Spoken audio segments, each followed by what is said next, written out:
Wayne County Public Library. In today's Tuesday Crafternoon, I would like to show you how to make a hand-stitched Spring Beauties card. Now these don't look exactly like the wildflowers called Spring Beauties, but I thought a little bit of pink and green and delicate little flowers would be just the thing for spring. So this is going to be a take and make kit in May, but if you want to follow along with me, I'll show you what you need. You'll want the pattern, which you can either get in the take and make kit or just make a copy of at the reference desk. You need cardstock, which is going to be the usual 8.5 by 11, cut in half this way, and then folded. And as you can see, this one already has the pattern punched out with a beading awl. You will need tape, scissors, embroidery floss, and I'm using pink for the flowers, green obviously for the stems and leaves, and then just a little bit of yellow for the centers of the flowers, and needles. So, if you're ready, let's get started. Now, the first thing I want to share with you about this card is I've decided to come up with some new terminology to hopefully make the instructions a little easier to follow. You know, crochet and knitting have their terminology, but I couldn't find anything with these patterns between just giving the patterns and you figure it out on your own, or patterns that are labeled with all of the holes marked and it just goes A to B to C to D and all of that. So what we're going to start with here are the petals. And if you can see here, the petals are all small hearts. And the way that they're designed is an equal number of holes on either side. So what we're doing is starting at the low point here at the top, crossing over to the bottom point, and then working our way around clockwise. So when we do that first stitch from this top center hole to the bottom center hole, that splits the shape into two equal halves. So I'm calling this stitch the half and half. Now, I've got my pink all threaded, and I'm going to start up here with one of these larger flowers and the top petal. So from the back, I'm going through the top center hole.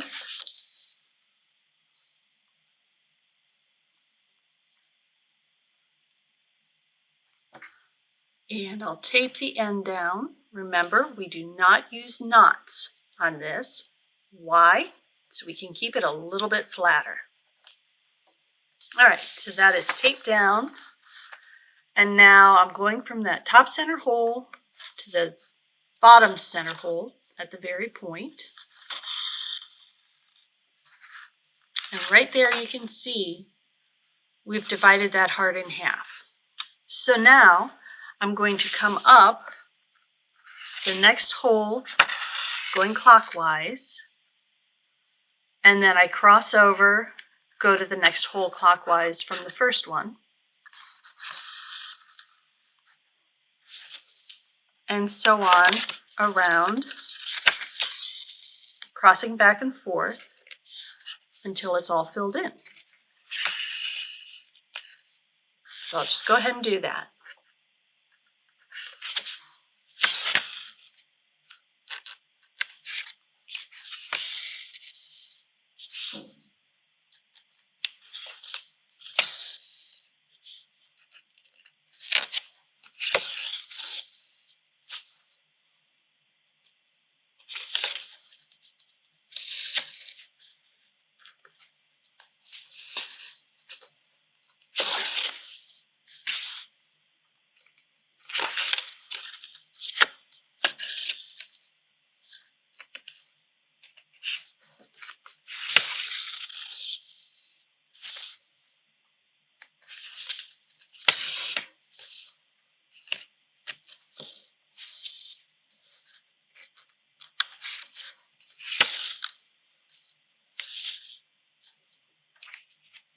Oh, bother. And that's why you got to watch what you're doing when you stitch. You can sometimes get yourself all tangled up. There we go. All right. We'll finish up this petal.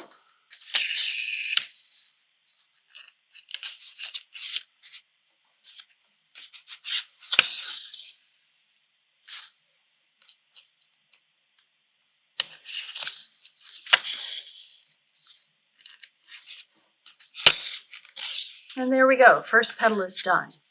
Now I want to move on to the next petal, but I don't want to go all the way up here to the top, so I'm just going to start at the bottom and do pretty much the same thing. I'm just starting from the bottom, going to the top, and then working my way around clockwise. Now you don't have to work clockwise, you can go the other way.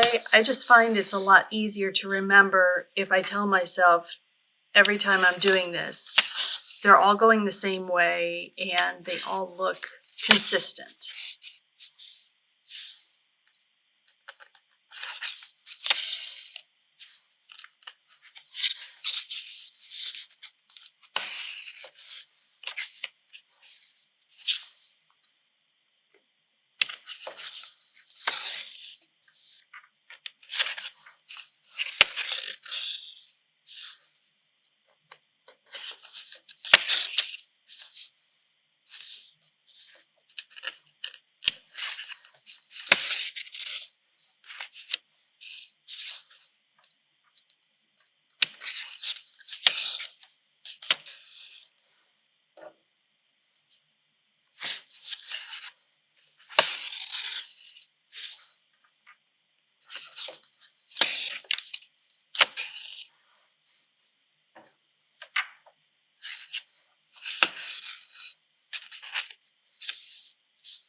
And since I ended up at the top, I'll start at the top at the next petal.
All right, stop at the top again, so we'll come up the top of the next petal.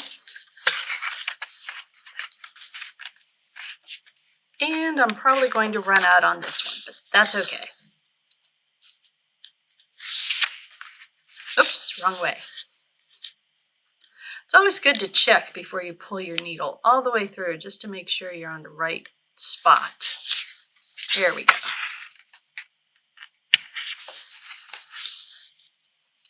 I really enjoy stitching these hearts, these little ones, because you can get into a nice groove with them and then just keep going and going. But if you're not careful and you let your mind wander, you can make little mistakes like that and then go, oh, wait a minute, how did I do that? So make sure you kind of keep your mind, at least part of it, on what you're doing so that you can keep going without any hitches in your stitches.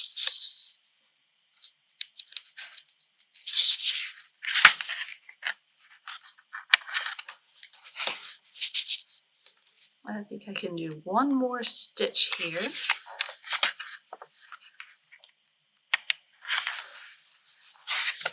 All right, I'll just turn it over and tape down the end.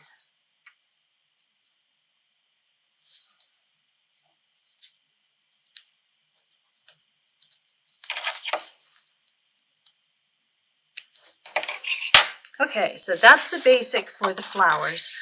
I'm not going to go through and do all of them since you get the idea. I mean, really, it's the same heart over and over again, except you've got smaller ones here, and I think these are like medium size. You'll still be able to figure those out. So next, I'd like to go ahead and do the centers of the flowers. And on this one, the centers are a little different because for your big flower, you've got 6 holes. For your medium flowers, you've got 5 holes. And for your small flower, you only have 4 holes. So I'm going to do the large one and one of the medium ones so you can just see how that goes.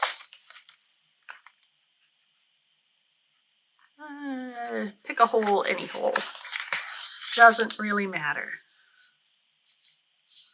I'm just trying to figure where it's going to be best to tape it down. You know what? I think I'm going to leave that tail a little long and tape it down where I've already stitched.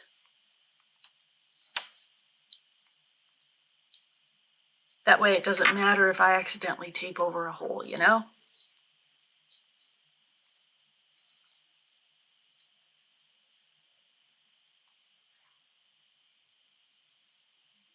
Sorry, the tape keeps sticking to my finger in odd ways. I can't get it.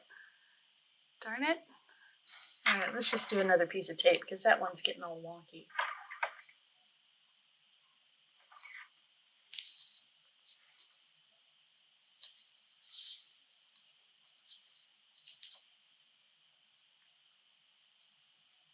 All right. So with the 6 hole, what we're going to do is go every other hole. So from this one to this one, and then I'm going to come back to the one I missed and move forward 2.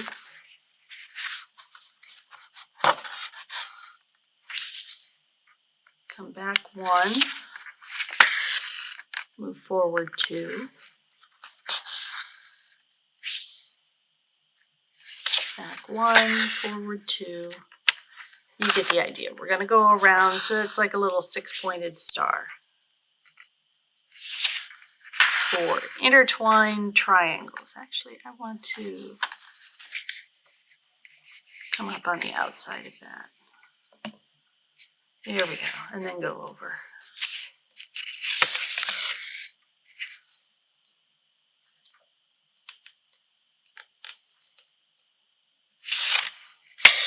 Back 1 and over 2.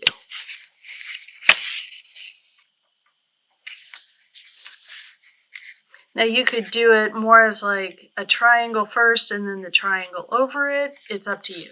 That's how I'm doing it here. Your mileage may vary, as they say. So go ahead and tape that down.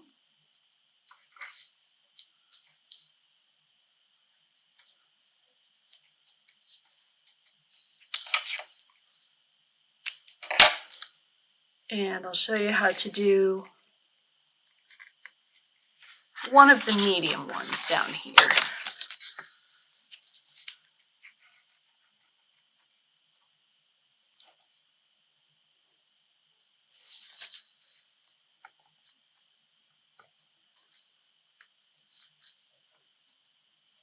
Okay, I've got that taped down. Now I've come up the top hole, and with this we're just going to do a star. So again, we're going to go forward 2,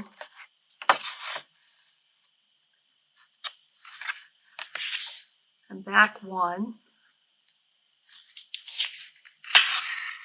and forward 2,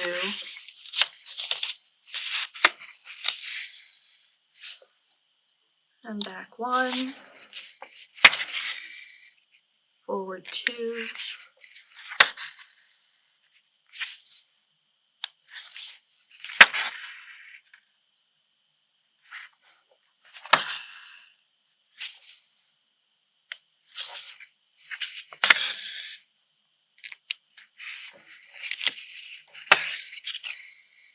There you go. So really, I think if you just stick to that, you go forward 2, back 1, forward 2, back 1, forward 2, back 1, you're going to fill in all your holes and get kind of a spiraling star.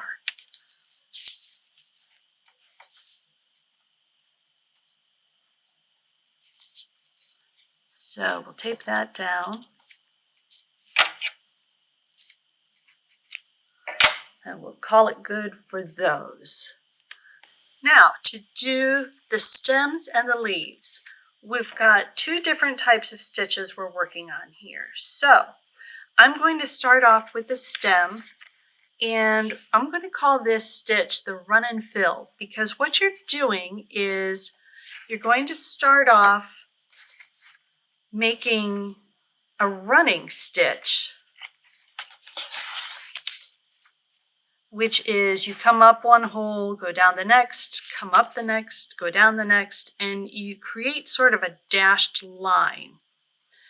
But the run and fill, you do that dashed line and then you come back and, as you might guess, you fill it in so that you get a nice solid line for the stems. So I'm starting right here at the center of this bottom heart, and I'm just going to go down the next hole,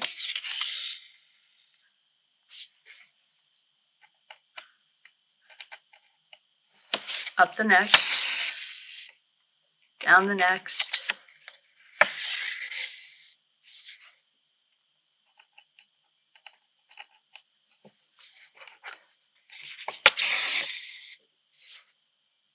oops, got a little something caught there, down,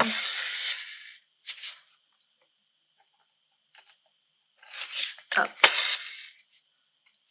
down,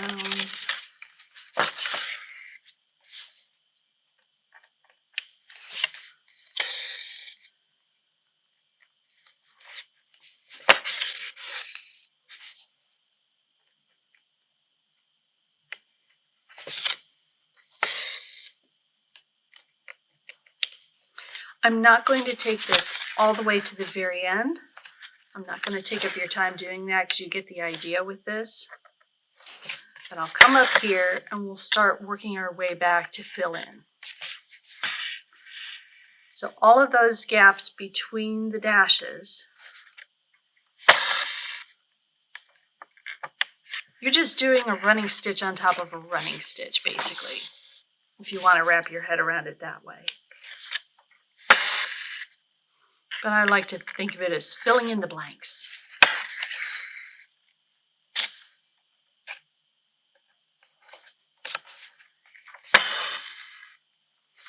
Now here, I can keep going and fill in this, or I can start doing this stem and come back. Either way. I'm just going to go ahead and come down here. I'll finish up that first stem real quick.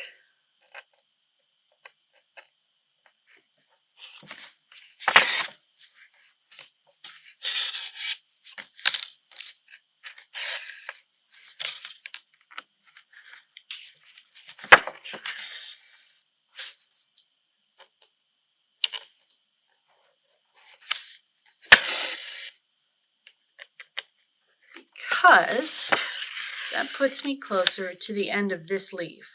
And I want to go ahead and start on that leaf and show you that stitch. So I'm starting here at the end.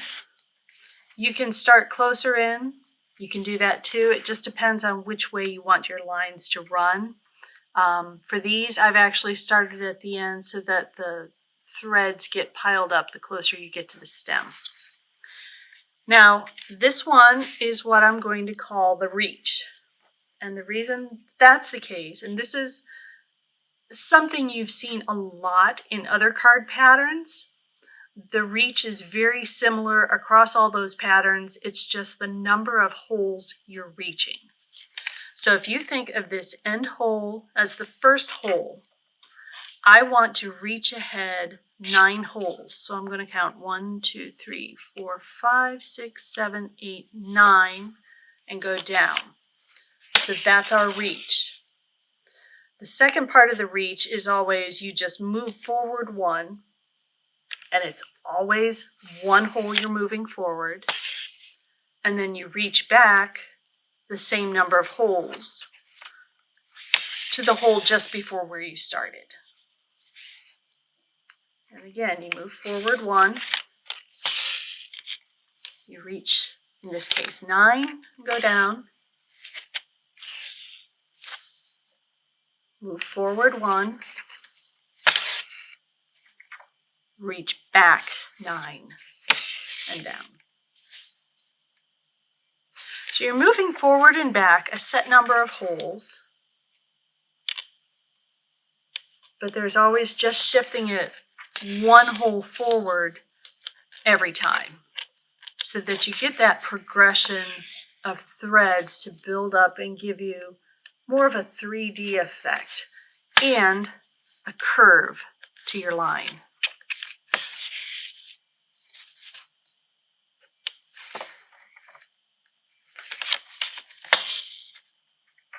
All right, so we join up with a stem here, but we've still got a couple of holes unfilled. So this goes down the stem a little bit. It kind of fits in. So you just go 1 hole at a time down the stem, that's all.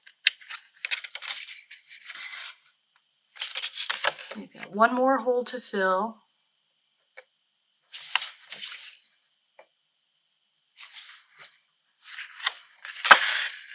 And we'll take it down here.